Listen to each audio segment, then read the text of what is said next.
Aviation, hospitality management, hospital management and digital marketing নিয়ে পড়ায়।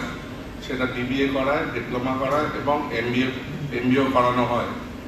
তো কেন বেঙ্গল বিজনেস স্কুল এত কলেজ থাকতে? বেঙ্গল বিজনেস স্কুলে এভিয়েশন সেক্টর আমি হেড করি। আমি গোটা 19 বছর ধরে এভিয়েশনে চাকরি করেছি। লাস্ট আমি 12 বছর এমিরেটস এয়ারলাইন্সে ছিলাম, যেখানে আমার আন্ডারে 6,500 ওয়ার্কফোর্স কাজ করতো, আমি লিড করতাম। তো সেই ইন্টারন্যাশনাল প্লাস আমি আরও 16খানা ইন্টারন্যাশনাল এয়ারপোর্টে কাজ করেছি, which includes Europe, Australia, Africa.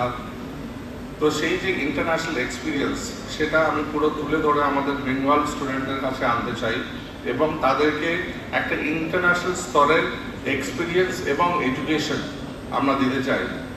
সাধারণত যারা হসপিটালিটি ম্যানেজমেন্ট কিংবা এভিয়েশন ম্যানেজমেন্ট নিয়ে পড়ে, তারা মিডিয়াকার লেভেলের হয়। তাদের কাছে কখনই আমরা প্রচণ্ডভাবে চাপ দিতে পারি না পড়াশোনায়। তো আমাদের মেন ফোকাস হচ্ছে তাদের স্কিল ডেভেলপ করা, কীরকম লিডারশিপ স্কিল, কমিউনিকেশন স্কিল, আর নানা রকম ট্রেনিং দিয়ে ওদেরকে এক্সপিরিয়েন্স করা।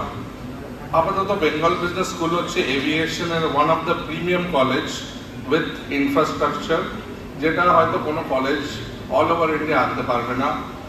আমাদের ইনফ্লাইট ট্রেনিং যেখানে হয়, সেখানে যে জিনিসপত্রগুলো আছে সেইগুলো বোয়িং থেকে আমাদের নিয়ে আসা। বোয়িং হচ্ছে যে কোম্পানি ফ্লাইট বানায়। তো আমরা চেষ্টা করছি এবং আমরা চেষ্টা করব আগে বাড়তে। Thank you so much.